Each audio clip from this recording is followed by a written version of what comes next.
नमस्कार मित्रांनो, नोकरी माझी मध्ये आपले स्वागत आहे।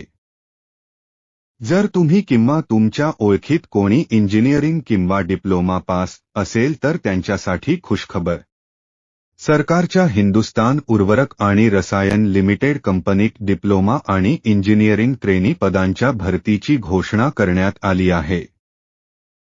या भरतीमध्ये डिप्लोमा आणि इंजिनिअरिंग ट्रेनीच्या तब्बल 212 जागा भरण्यात येणार आहेत।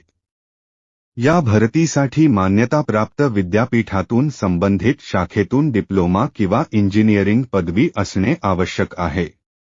पदनिहाय पात्रता निकष जाहिरातीमध्ये दिलेले आहेत।